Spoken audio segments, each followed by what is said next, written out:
One of our primary needs as humans is safety and security. If you feel safe and secure, then you can actually be relaxed, happy, and live a very fulfilling life. But if you're scared, if you're worried, if your safety is negatively impacted, that's going to have a huge impact on your life. This is why we lock our doors. This is why we have alarm systems. This is why we have video cameras, right? Safety is a top priority. I don't know anybody these days that don't have locks on their doors. I know very few people that actually don't have video surveillance. Like these types of cameras where you can have doorbells with cameras and video and automatically alert and automatically notify you is something that many people have embraced. So we are fully aware of safety. We want to be safe. And what do we want to be safe against? Robbery. Somebody taking our assets, taking our money. We want to make sure our assets, what we purchase, and our money is safe and secure. So then, if we care about safety and we care about protecting ourselves, why are we making it easy for the adversary? Let me let you into the mind of a criminal. Let me let you into the mind of somebody who's going to rob and hurt you. When somebody robs an individual, what is the first thing they need to do?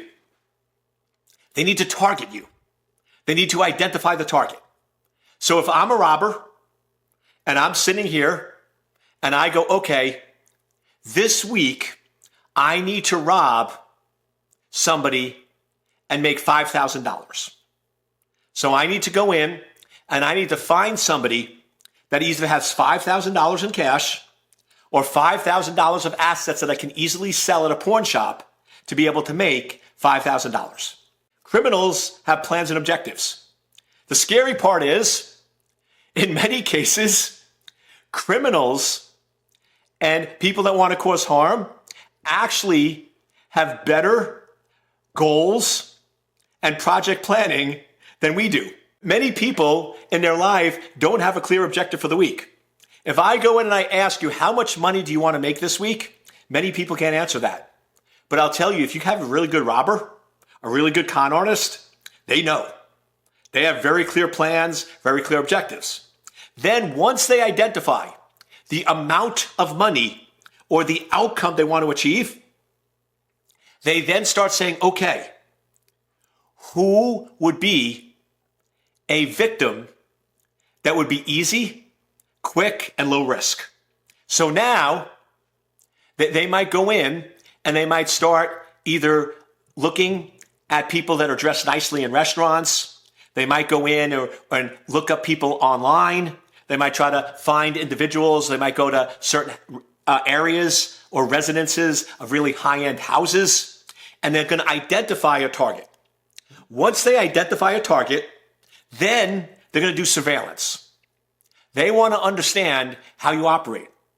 If I surveil your house and nobody comes in or out for 3 days, that might mean you're away, and that might be a good opportunity.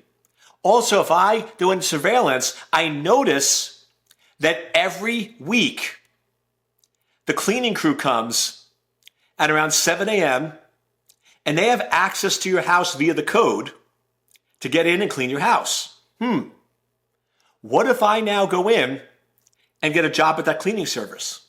Or what if I now pretend to be the cleaning service? Or better yet, what if I find out the cleaning service because the number is on the side of their car, and I call them the night before and pretend to be you and cancel the cleaning service saying, hey, we don't need cleaning tomorrow. Don't show up tomorrow. But then I show up tomorrow impersonating the cleaning service, get access to your house, but now instead of cleaning it, I rob it. So surveillance is a key piece. But all these things take a lot of time and a lot of energy and a lot of effort. But what if we are making it easy for the robber? What if we are now making their job so much simpler? Here's why. You now go in and post online your assets, and your components. So I'm watching people online. I never have to go anywhere, low risk. And I see somebody go, oh, I just bought my new Ferrari. Just got a major raise at work, great promotion, sold my company, and I just bought this great Ferrari, and you post a picture of it. You just made my targeting really easy. Now I know there's somebody that has a lot of money in their bank account. They also have a lot of liquid access if they're buying a car. And also, if they have a Ferrari, they probably have other very nice, valuable assets at their home. Now, you, in posting that picture of the Ferrari at your house, inadvertently had location tracking turned on. Most people don't realize this. And when they post that picture online, I can pull the picture down, pull the metadata, and now I can get the coordinates of your house. So I know exactly where you live. Or when you took a picture of your house, you happen to have the house number in the background. Or you happen to have the street sign, right? Little simple things that we don't think about or we don't understand, we miss. So now we've given information to them so they could target us. Then what do? 3 weeks later, we post a picture of the family and you at the airport going spring break, heading to Disneyland, having 5 days of magic, right? In the Magic Kingdom. Now you just told the robber that you're on vacation. You just told the robber that nobody's home. You just told the robber, hey, free gift for the next 5 days.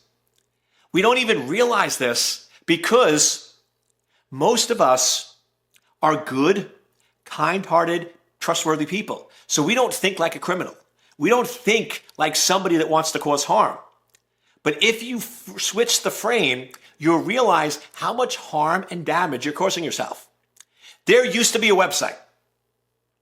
It actually technically wasn't illegal, but they took it down just because of public concern, and they were really using it to make a point, not help robbers. But there used to be a website, I kid you not, called pleaserobme.com. And it actually used early AI. What pleaserobme.com would do is it would scour social media for anybody that was posting pictures about vacation, traveling, or being out of town. It would then identify and find their address, and then would put a red dot on their house. So now, kid you not, real website. If you went to pleaserobme.com and you put in a zip code, it would give you a map, and it would show you all the houses in red where the people were on vacation. So now, if I was a robber, you just made my targeting and my surveillance, which normally would take 3 to 4 weeks and be potentially risky, take 5 minutes and be extremely low risk.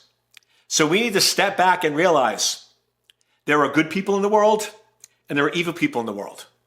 And we have to stop trusting everybody and start recognizing that how we've been behaving and how we've been approaching online and social media is putting ourselves at risk.